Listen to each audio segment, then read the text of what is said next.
तो पिछला लेक्चर में हम लोग क्या देखे थे? पिछला लेक्चर में हम लोग देख रहे थे गोलीय पृष्ठ से अपवर्तन। ठीक, तो गोलीय पृष्ठ से अपवर्तन के अंतर्गत हम लोग अवतल पृष्ठ से अपवर्तन को पढ़ चुके हैं पिछले लेक्चर में। तो क्या बाकी रह गया है अब? उत्तल पृष्ठ से प्रकाश का अपवर्तन। तो ये भी लगभग पिछले जैसा ही है। जो फर्क है उन फर्क को थोड़ा बारीकी से समझना है ना। तो डायग्राम में देखोगे क्या होगा। ये कौन सा पृष्ठ है? उत्तल। ठीक है, क्या नाम है इसका? APB। और यहां से ये जिस गोले का हिस्सा होगा, इधर होगा ना ऐसा गोला, तो उसका केंद्र कहलाएगा क्या? C। तो मान लेते हैं कि मुख्य अक्ष के सम्मुख एक वस्तु रखी हुई है बिंदु आकार की। तो बिंदु आकार की वस्तु ले ली है क्या? O। तो यहाँ से एक प्रकाश किरण ध्रुव से होते हुए वक्रता केंद्र से होते हुए सीधी चली जाएगी, और जो प्रकाश किरण वक्रता केंद्र से होकर जाती है उसका विचलन नहीं होता है ना। तो ये बिल्कुल सीधी चली जाएगी इस तरीके से। और दूसरी प्रकाश किरण कहाँ से आएगी? मान लेते हैं कि ये M पर, बिंदु M पर आपतित हो रही है। तो एक प्रकाश किरण हो गया, क्या नाम दिए? OM। और दूसरी प्रकाश किरण ये है, इसको कुछ भी नाम दो, OPC बोल सकते हो, मुख्य अक्ष के परितः जा रही है। तो यहाँ पर बनाएंगे अभिलंब। आपतन बिंदु पर अभिलंब, यानी अभिलंब ये रहेगा, ये हो गया अभिलंब। क्या नाम दे देते हैं इसको? CL। ठीक है, तो आपतित किरण ये है, आपतित किरण, और ये है अभिलंब। तो आपतित किरण और अभिलंब के बीच बनने वाला कोण, ये कोण क्या कहलाएगा? आपतन कोण। ठीक है, अब क्या हो रहा है, चूंकि ये इधर का माध्यम हवा है और इधर का माध्यम क्या है? कांच है। ठीक, तो ये कोई कांच का बना हुआ पदार्थ है जिसका ये पृष्ठ कैसा पृष्ठ है? गोलीय पृष्ठ है। और गोलीय पृष्ठ का भी कौन सा बोला जा सकता है? उत्तल पृष्ठ है। ठीक है, तो इधर कांच है और मान लेते हैं कि इसका अपवर्तनांक कितना है? म्यू। और हवा का अपवर्तनांक कितना? 1। हम लोग μ1 μ2 नहीं ले रहे हैं, ध्यान देना। उसको बाद में शॉर्टकट बताया जा सकता है, आगे चल के बताऊंगा कि कैसे करोगे उसको μ1 μ2। तो हवा का मान लेते हैं कितना अपवर्तनांक है? 1। और जो माध्यम ले रहे हैं उसका अपवर्तनांक कितना है? म्यू। ठीक है, तो क्या होगा कि प्रकाश किरण विरल से सघन में जा रही है। इधर हवा है, इधर कांच है, यानी विरल से सघन में जा रही है। तो विरल से सघन में जाती है तो क्या होता है? अभिलंब की ओर झुकती है। विरल माध्यम से प्रकाश किरण सघन माध्यम में जाती है तो क्या होता है? अभिलंब की ओर झुकती है। इसका उल्टा, जब वो सघन से विरल में जाएगी तो माध्यम से दूर हटती है। तो अभिलंब की ओर झुकती है। मान लेते हैं कि ये इस दिशा में ना जाकर के इस दिशा में जा रही है और वो आगे चल के कहीं पर मिलती है। तो यहाँ पर बनेगा प्रतिबिंब I। ठीक है, तो इधर ना जा करके ये अभिलंब की ओर झुककर चल रही है, यानी अब इस दिशा में जा रही है। तो ये प्रकाश किरण और एक प्रकाश किरण इस दिशा में जा रही है। तो ये दोनों जहाँ पर मिलेंगे वहाँ पर क्या बनेगा? वस्तु का प्रतिबिंब। तो अपवर्तित किरण है ये। तो अपवर्तित किरण और अभिलंब के बीच बनने वाला कोण, ये वाला कोण क्या होगा? अपवर्तन कोण R। ठीक है, कौन सा कोण है? अपवर्तन कोण। यहाँ पर ले रहे हैं क्या? अल्फा। इमेज के साथ बनने वाला कोण क्या है? बीटा। और वक्रता केंद्र के साथ बनने वाला कोण क्या है? थीटा। ठीक है, अब कहाँ से शुरू करते हैं हम लोग? स्नेल के नियम से। तो स्नेल के नियम से क्या बनेगा? ये बन जाएगा स्नेल के नियम से। यहां पर ध्यान देना, mu is equal to sine i बटे साइन आर, है ना। तो कहीं कहीं पर हम लोग को μ1 μ2 दिखता है, तो वहाँ पर क्या करोगे, अगर तुमको μ2 और μ1 के फॉर्म में चाहिए होगा तो हवा को एक ना ले करके क्या लिया जा सकता है μ1, और इसको म्यू ना ले करके क्या लिया जा सकता है μ2। तो यहाँ पर म्यू ना ले करके हम लोग क्या लेंगे, यहाँ कुछ नहीं है, मतलब क्या है, हवा का कितना लिया गया है 1। लेकिन अगर यहाँ पे 1 और 2 करते हैं तो यहाँ पर क्या लिखोगे, यहाँ पर लिखोगे μ1 और इसको लिखोगे μ2। अब इसके बाद आगे जैसे सॉल्व करते हैं वैसे ही होगा, ठीक है, कंफ्यूजन नहीं है। यहाँ पे हम लोग 1 लेके बना रहे हैं, 1 की बजाय क्या लेके बनाना पड़ेगा उस स्थिति में μ1 और μ2, बाकी प्रोसेस पूरा वही रखना, ठीक है। तो यहाँ पर हम लोग μ1 और μ2 ना ले करके क्या ले रहे हैं, केवल म्यू। तो म्यू इज इक्वल टू क्या, sine i upon sine r. तो चूंकि आई, साइन आई और साइन आर, इनकी वैल्यू केवल क्या बनने वाली है, आई और आर। क्यों बनने वाली है, क्योंकि कोण आई और आर के मान बहुत छोटे होते हैं, कम होते हैं। तो छोटे होने के कारण इसको क्या लिखा जा सकता है, साइन आई को हम लोग केवल क्या लिख सकते हैं, आई, और इसी तरह से साइन आर को क्या लिखा जा सकता है, केवल आर। यानी क्या बन जाएगा ये, mu is equal to i upon r, या आई इज इक्वल टू क्या बन जाएगा, म्यू आर। ये समीकरण नंबर 1।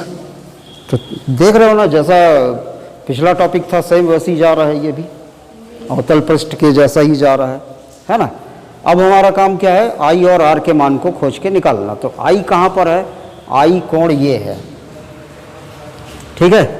तो आई कोण ये है, तो कौन से त्रिभुज का हिस्सा है, जरा उसको उठा के दो तो फिर से और अच्छे से क्लियर करते हैं।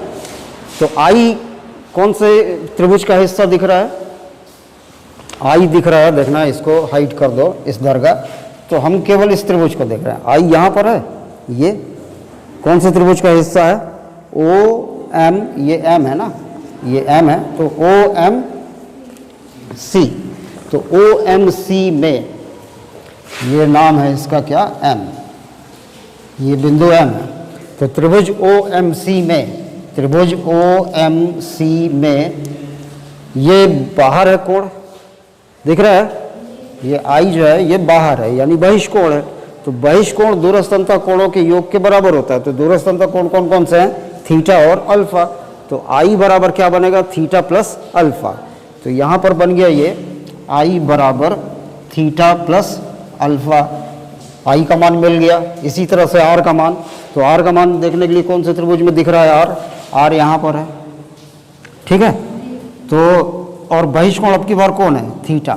तो थीटा बहिष्कोण है, और दूरस्थता कोण कौन कौन से हैं, आर और बीटा, ठीक है। ये बीटा है ना, कौन सा कोण है, बीटा। तो यहाँ पर त्रिभुज कौन सा, आई एम सी। तो आई एम सी में बहिष्कोण कौन सा है, बहिष्कोण है थीटा। तो थीटा बराबर क्या बनेगा, आर प्लस बीटा। हमको किसका मान चाहिए, आर का। तो आर बराबर क्या बन जाएगा, ये बनेगा थीटा माइनस बीटा। तो आर का मान मिल गया है, यहाँ पर आई का मान मिल चुका है। इन दोनों मान को कहाँ पर रख दिया जाए, समीकरण नंबर 1 में।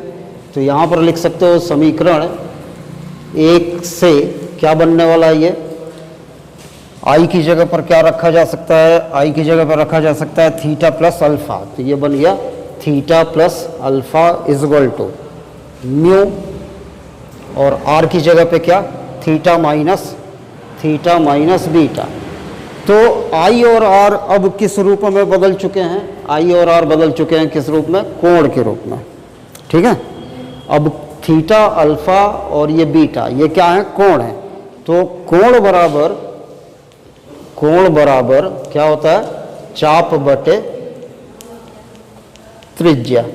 तो थीटा बराबर क्या आएगा, थीटा बराबर जब लोगे, देखो थीटा यहाँ पर है, तो ये पी एम बटे पी सी। वैसे ही जब बीटा लोगे तो क्या आएगा, पी एम बटे पी आई। वैसे ही जब अल्फा लोगे तो क्या आएगा, पी एम बटे पी ओ, ठीक है। तो थीटा बराबर क्या आ रहा है, पी एम बटे पी सी, और अल्फा बराबर क्या आ रहा है, PM बटे PO, और बीटा बराबर क्या आ रहा है, PM बटे PI। ठीक है, अब इनके मान को क्या करना है, यहाँ पे रख देना है। तो थीटा की जगह पे क्या रखा जा सकता है, थीटा की जगह पे रख सकते हैं PM अपॉन PC, और प्लस अल्फा की जगह पे क्या रख सकते हैं, PM upon PO is equal to mu, और थीटा की जगह पे क्या है, PM अपॉन PC, और माइनस बीटा की जगह पे क्या है, PM अपॉन PI। तो इनमें सब में PM है। PM को हम लोग क्या कर सकते हैं, काट के हटाया जा सकता है, काट देते हैं उसको। ठीक है, तो क्या बचेगा, यहाँ पर बचेगा 1 upon PC plus 1 upon PO is equal to mu upon क्या, PC, और minus mu upon PI। Clear है। अब PC, PO और PI ये क्या है, डायग्राम में देखना। डायग्राम में PO क्या है, वस्तु की दूरी है। ठीक है, PC ये क्या है, वक्रता त्रिज्या यानी त्रिज्या है ये, और PI ये क्या है, प्रतिबिंब की दूरी। तो वस्तु की दूरी को किससे प्रदर्शित किया जाता है, U से, प्रतिबिंब की दूरी को V से, और वक्रता त्रिज्या को R से।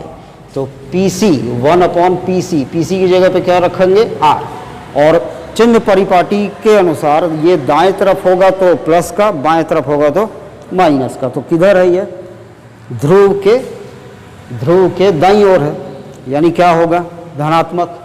तो ये R प्लस का हुआ, और प्लस 1 अपॉन PO U होगा, वस्तु की दूरी है, और चित्र के अनुसार बाईं तरफ है, यानी क्या बनेगा ये, minus U is equal to mu upon PC, ये R है PC, और माइनस म्यू अपॉन PI यानी प्रतिबिंब की दूरी। तो यहाँ से लेके यहाँ तक की दूरी को, प्रतिबिंब की दूरी को किससे प्रदर्शित किया जाता है, V से, और दाएं तरफ होने के कारण क्या आएगा, ये प्लस का। तो ये आ गया 1 अपॉन R, ये माइनस हो जाएगा 1 अपॉन क्या, U, और is equal to mu upon R, और माइनस म्यू अपॉन V। तो हम लोग को R वाले पदों को एक तरफ ले आना है। तो ये जो V वाला है इसको इधर ले जाते हैं, ये R वाले को इधर ले आते हैं। तो ये माइनस म्यू अपॉन V है, उस तरफ जाके क्या बन जाएगा, प्लस का म्यू अपॉन V, और ये बना minus 1 upon U is equal to, ये पहले से है क्या, म्यू अपॉन R, और ये वाला पद इधर आके माइनस 1 अपॉन R आ रहा है। तो यहाँ पर लघुत्तम ले लेते हैं R, तो ये क्या बन जाएगा, म्यू माइनस 1, और इधर क्या है, mu upon V minus 1 upon U। तो ये आ गया हमारा उत्तल पृष्ठ से अपवर्तन।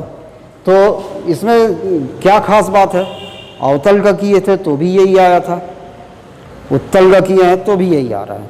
ठीक है, अच्छा, अब इसी में अगर हम लोग सुधार करना चाहें किस हिसाब से, कि मान लेते हैं हमारा डेरिवेशन यहाँ पे ख़त्म हो गया ना। अब अगर मान लेते हैं कि ये 1 ना लें, ध्यान देना, इसको 1 ना लें, क्या लें, म्यू 1, और इसको क्या लें, म्यू की जगह पे म्यू 2। तो यहाँ पर क्या आएगा, म्यू 2 अपॉन म्यू 1। ठीक है, तो यहाँ पे म्यू 2 अपॉन क्या चल रहा है, म्यू 1। तो इस तरीके से देखोगे तो R के साथ मल्टीप्लाई होगा किसका, 2 का, और यहाँ पे I के साथ मल्टीप्लाई हो जाएगा किसका, म्यू 1 का। यानी ये म्यू 1 और म्यू 2 पूरे डेरिवेशन में साथ में चलते जाएंगे, और आखिरी में क्या आएगा, जहाँ पे यहाँ म्यू आया है वहाँ पर क्या आएगा, उस स्थिति में म्यू 2 आएगा, और जहाँ 1 है वहाँ पर क्या आएगा, म्यू 1 आएगा। तो यहाँ पर म्यू 2 माइनस म्यू 1 आएगा। मेथड यही है, बस क्या करना पड़ गया हमको, म्यू 2 अपॉन म्यू 1 लेकर बनाए हैं। तो सब में आएगा, हर पद में वही चीज़ आती जाएगी। जैसे यहाँ पर mu 1 into i is equal to mu 2 into r आ रहा है। ठीक, ये थीटा और आर के मान तो सब वैसे ही आई और आर के मान निकाल लिए, यहाँ पर मान भी रख दिए। हाँ, यहाँ पर क्या मान रखोगे, समीकरण 1 में यहाँ तुम्हारा थीटा प्लस अल्फ़ा जो आई की वैल्यू है, साथ में इसके क्या है, म्यू 1, और वैसे यहाँ पर क्या है, म्यू 2। ठीक है, तो यहाँ पर थीटा और अल्फा का मान रख दिया हो तो ये μ1 का मल्टीप्लाई यहाँ पर होगा, तो यहाँ क्या आ जाएगा μ1 और इधर क्या आएगा μ1 दोनों में ना, और यहाँ क्या आएगा μ2 और μ2। तो यहाँ पर क्या आ रहा है μ1 और μ1 और इधर वैसे ही μ2। अब पक्षांतर करोगे आर वाले को एक तरफ लाओगे तो देखो ये 2 है और ये वाला इधर आके ये यहाँ पर क्या है μ1 और μ1। अब देखो μ2 अपॉन आर ये रहा, ठीक, और ये जो μ1 अपॉन आर है इधर पक्षांतर हुआ तो 1 की जगह पे क्या आ गया ये आया, और वैसे ही यहाँ पे क्या आया ये 2 है और यहाँ पर क्या है μ1 है। तो आर वाले को एक तरफ ला के यहाँ पे जब सॉल्व कर रहे हो तो ये 2 और ये क्या आ रहा है μ1 आ रहा है, और वैसे ही यहाँ पे क्या आ रहा है 2 और ये μ1 आ रहा है। तो कोई प्रॉब्लम नहीं है, बस सॉल्व करते समय यहाँ से शुरुआत जब कर रहे हैं तो केवल म्यू ना लेकर के क्या लेना पड़ेगा हमको μ2 अपॉन μ1, ठीक है। तो ये हो गया क्या उत्तल पृष्ठ से प्रकाश का अपवर्तन। अगर सवाल में स्पेशली पूछा जाए 2 1 करके तब बनाना इस तरीके से, अदरवाइज यहाँ पे केवल क्या लेके बना सकते हो म्यू, ठीक है, डेरिवेशन उस फॉर्म में आ रहा है, ठीक। चलो इसको